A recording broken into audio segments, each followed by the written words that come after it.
de um espaço de comunicação. Por que eu estou dizendo isso? Que a sorte segue a coragem. Às vezes me pergunto, Cortella, como é que você começou a falar em público? E eu faço isso no rádio, na televisão, faço aqui, faço numa sala de aula, faço diante de programa. Semana passada, eu estava terça-feira na Fátima Bernardes, né, falando sobre um livro novo com o Marcelo Taz, era ao vivo, gravei coisas que foram ao ar no Faustão no domingo agora, né, falando sobre o Dia do Trabalho, faz parte do meu cotidiano. Quem olha falando, fala assim, nossa, olha só como é fácil. Exige esforço, a sorte segue a coragem. Quando os cenários são turbulentos e as mudanças são velozes, eu preciso ser capaz de superar aquilo que me dificulta, proteger o que me ajuda e negar aquilo que não serve mais. Insisto, às vezes perguntam para mim, como é que você começou? Eu até vou contar para vocês, é curioso, porque eu nasci em Londrina, como disse antes, e minha família se mudou para São Paulo em 1967, 50 anos esse ano.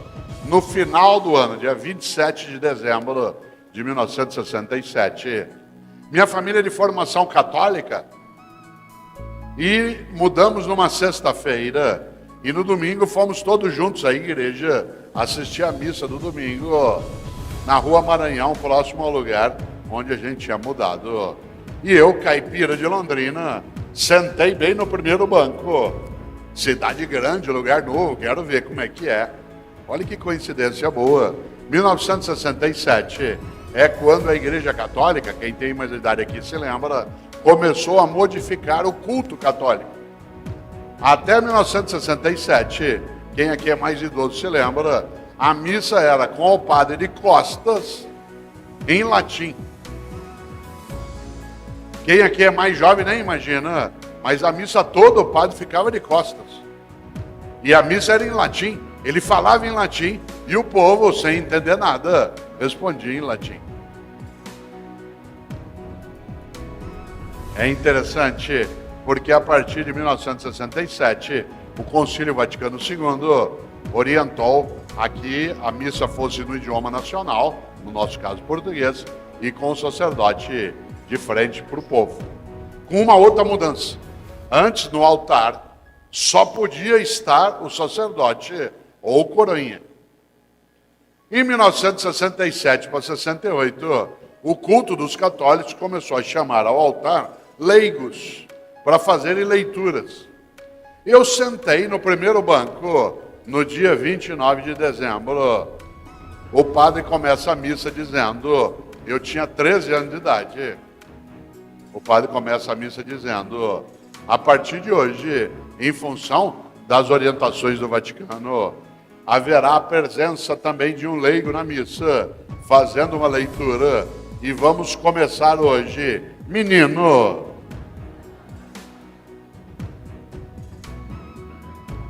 eu tinha duas possibilidades. Sair correndo, que era o meu desejo, ou subir e fazer. Eu decidi subir. Subi tremendo. O padre me deu um texto.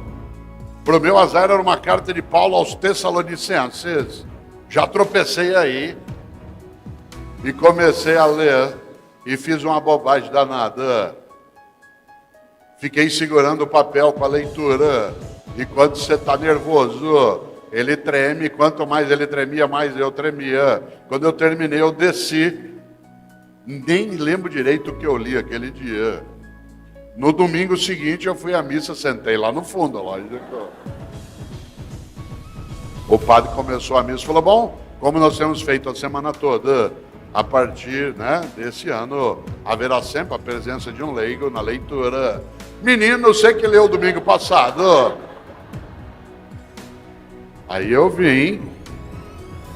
No domingo seguinte, eu já tinha me preparado. No sábado, eu tinha ido ver qual era a leitura.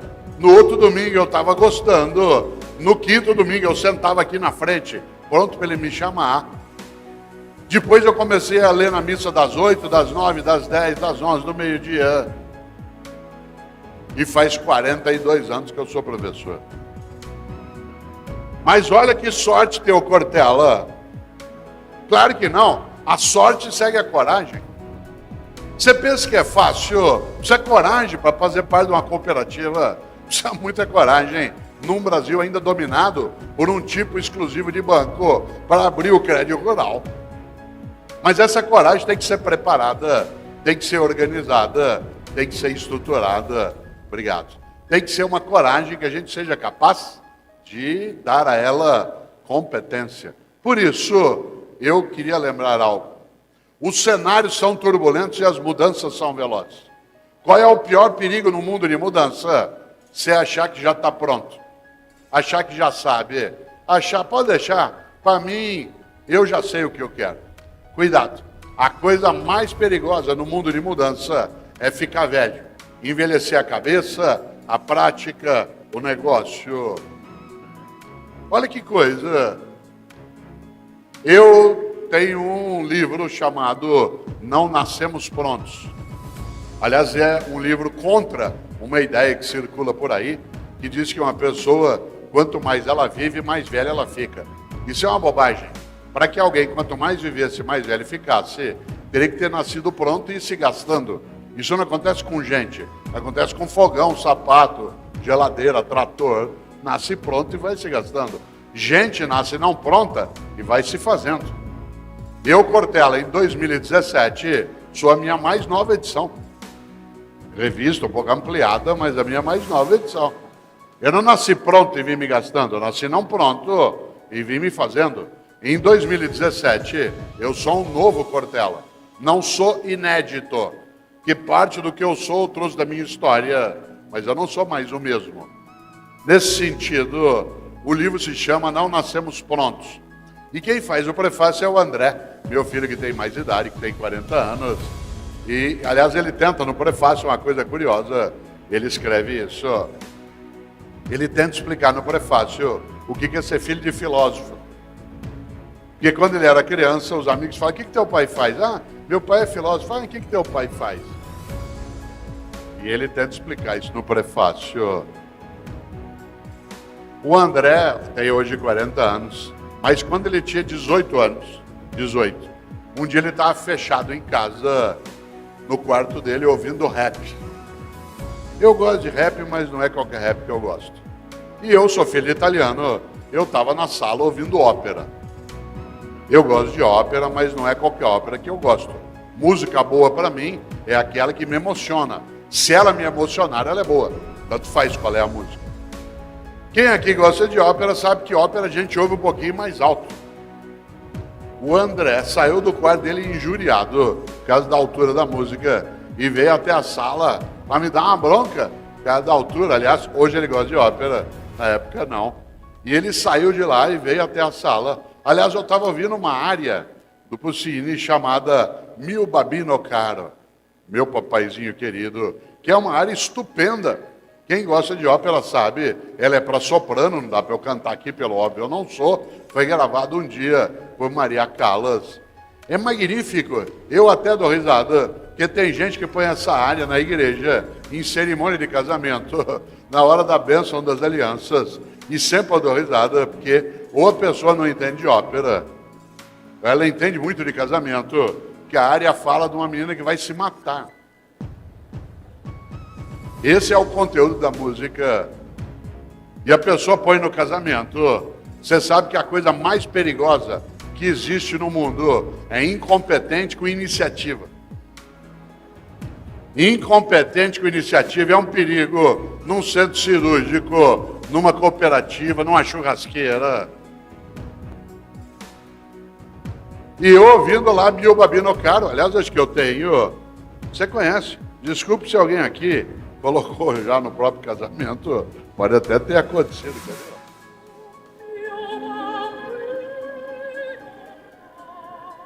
Ó, meu papaizinho querido, tenha piedade de mim. Eu aqui na beira da Porta Rossa, em Florença, ou o senhor me dá esse anel de noivado, ou eu me mato. E ela se mata, e a pessoa põe na igreja, na hora da bênção das alianças, deve ser premonição. Eu ouvindo ópera, o André ouvindo rap. Ele saiu do quarto dele, veio até a sala e falou: pai, pelo amor de Deus, desliga isso, pai. Isso lá é música. Eu falei: André, meu filho, que pena. Você aos 18 anos de idade já está ficando vítima da indigência mental. Você aos 18 anos de idade fechou tua cabeça para aquilo que é diferente. Você aos 18 anos de idade está ficando impermeável à renovação do teu conhecimento. Você aos 18 anos de idade acha que o único tipo de música que presta é aquela que você já ouvia. Você aos 18 anos de idade não consegue ir além do lugar onde você já estava. Você aos 18 anos de idade está ficando refém da pobreza das ideias. Falou: pai, você está ficando louco. Eu falei: André, eu estou ficando louco, você está ficando velho. Atenção, não confunda idoso com velho. Idoso é uma pessoa que tem bastante idade. Velho é aquele que acha que já sabe, que já conhece, que não precisa mais aprender. Idoso é uma pessoa de 65, 70, 80 anos de idade. Velho você pode ser com 15 anos de idade, 20, 40, 60. Tem menino de 15 anos de idade que já está velho. Cheio de certeza, acha que já sabe. Aliás, ele acha que ele que inventou o mundo, que o mundo começou com ele. Tem gente de 50 anos de idade que está velha. Tem gente de 70 que não envelheceu. Não confunda idoso com velho. Uma pessoa velha é aquela que acha que já está pronta, aquela que acha que já sabe, aquela que não abre a cabeça e, portanto, nos cenários turbulentos, ela é incapaz de negar o que nela é velho, proteger o que precisa ser guardado porque é idoso e, claro, superar o que tem que ser levado adiante. Insisto na ideia.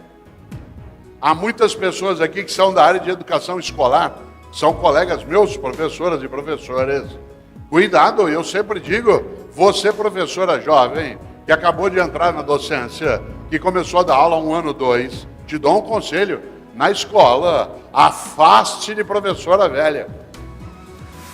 Afaste de professora velha e aproxime-se de professora idosa. Que a professora idosa é aquela que continua aprendendo, indo buscar, participa, estuda, vai atrás. Está com 60 anos de idade, está ali. Cuidado com a professora velha. A professora velha é aquela que o tempo todo fica só te desanimando. Ih, fica na tua. Para quê? É só mudar o secretário, as coisas voltam ao que era. Deixa, com a minha idade você vai aprender. Cuidado. Isso acontece numa cooperativa também. Gente que envelhece a cabeça. A prática acontece numa família, num negócio. Por isso, atenção. Não confunda idoso com velho. Um museu, ao contrário do que pensam os tontos, não é lugar para coisa velha. Lugar para coisa velha é lixo ou reciclagem. Museu é lugar para coisa idosa. O idoso tem valor. Eu, Cortella, sou professor há 42 anos. Será que eu já sei dar aula? Até certo ponto. 42 anos de docência. Eu preciso entender algumas coisas para não envelhecer a cabeça. Eu estou vivendo cenários turbulentos. O aluno que entrou esse ano na universidade, aquele que entrou aqui em Goiás, que está aqui em Rio Verde, no primeiro ano de economia, administração, agronomia, veterinária, os alunos que já estão quase na metade do primeiro ano. Que ano eles nasceram? 1999. No ano que vem chega na faculdade a primeira geração que nasceu no ano 2000. Para vários de nós aqui, o ano 2000 era uma referência do impossível. Ah, isso aí só no ano 2000. Já foram quase 18. Será que eu já sei dar aula? Ah, mas essa meninada... E os meus alunos nasceram em 1999. Domingo, desculpe, segunda-feira agora, foi aniversário de morte do Ayrton Senna. Meu aluno não conheceu Ayrton Senna. Segunda-feira agora fez 22 anos da morte do Ayrton Senna. 23. 23 anos da morte do Ayrton Senna. Meu aluno não conheceu Ayrton Senna. Aliás, ele nem entende o que alguns de nós assistimos corrida de Fórmula 1. Eu falo, uma coisa que o Brasil não tem tradição. Você está louco, moleque? Como não tem tradição? Nós temos 2 tricampeões, e um bicampeão. Mas faz tempo. A última vez que o Brasil ganhou o campeonato de Fórmula 1, a última vez que a bandeira brasileira foi balançada numa vitória na Fórmula 1, agora em dezembro, fez 25 anos. Um quarto de século. A última vez que nós ganhamos o campeonato de Fórmula 1 foi Ayrton Senna, em 1991. Só para vocês terem uma ideia do que isso significa, 1/3 da população brasileira não tinha nascido. Você já imaginou? Já imaginou eu, professor, para comemorar um bom resultado na escola, ou no Sicredi, ou no Sicobi, ou na cooperativa, ou na PUC, ou tanto faz. Imagina se eu, para fazer isso, ponho a canção da vitória. Tananá, tananá. As pessoas ficam olhando. 25 anos que nós não ganhamos o campeonato de Fórmula 1. A última vez que nós ganhamos o campeonato de Fórmula 1, o presidente do Brasil era o Collor, que agora é da Comissão de Ética do Senado. Já pensou? A última vez que nós ganhamos o campeonato de Fórmula 1, a União Soviética ainda existia. Ela é dirigida pelo Gorbachev, um homem que tinha um mapa na testa. O debate entre Hillary Clinton e Donald Trump, se fosse há 25 anos, não seria em torno do Estado Islâmico, que não existia, do Boko Haram, que não existia, da Al-Qaeda, que não existia, seria em relação aos comunistas. O inimigo do Ocidente era o comunismo. Hoje, o principal aliado do Donald Trump é o Vladimir Putin. No último ano que nós ganhamos o campeonato de Fórmula 1, a inflação no Brasil era de 3.000% ao ano. Você comprava um pão de queijo de manhã aqui em Rio Verde, ele tinha um preço, à tarde ele tinha outro. Para a gente ir ao mercado, a gente tinha que ter fôlego para correr na frente do menino que remarcava preço. Porque se você demorasse para virar uma gôndola, ele já tinha remarcado, você pagava mais caro.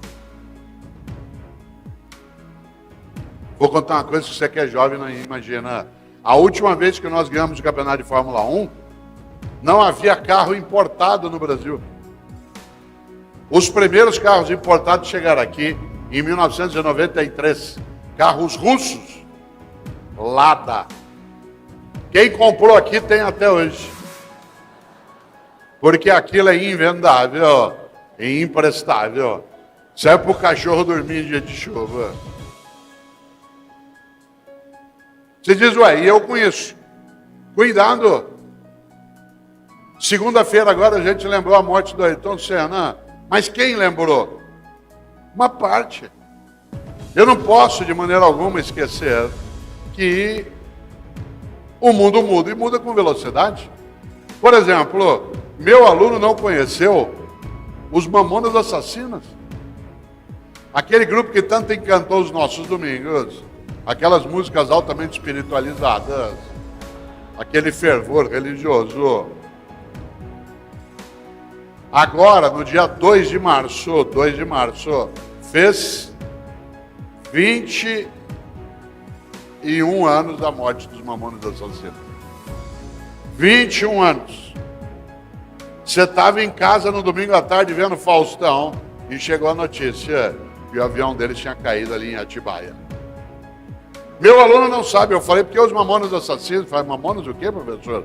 Aliás, porque eles não sabem nem o que é mamona. Quanto mais assassina, ele acha que é o nome de um vírus novo. Eu falei, é um grupo de música. Ele falou, o que eles cantam? Eu falei, não, eles cantavam. Eu falei, eles morreram. É. Vocês nunca viram? Ele falou, não. Eram uns que tinham a Brasília amarela. Brasília? É um carro projetado por engenheiro brasileiro, vocês nunca viram? Eu falei, não. Aliás, era um carro que tinha 2 carburadores. Carburador? Como é que eu dou aula para alguém que nasceu em 99, 98? Eu preciso me preparar. Você não fica velho porque você conheceu o Lada. Você fica velho se você deixou a cabeça lá.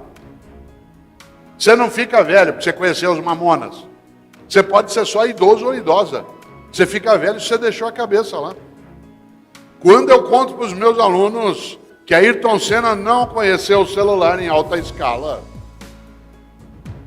Aliás, aqui nesse auditório, ninguém tinha celular no ano que o Senna morreu. E quem tinha era raro e caro. E quem tinha deixava tocar em público. Era sinal de status. Agora é vergonhoso. Outro dia eu fui fazer uma palestra numa penitenciária perto de Presidente Prudente. Pedi para os presos desligarem os celulares. Todos desligaram. Isso é incrível.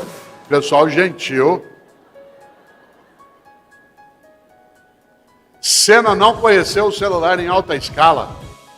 Você comprou o celular quando tinha algum dinheiro. Em 96, 97, era caro a beça. E era quase uma arma de defesa pessoal.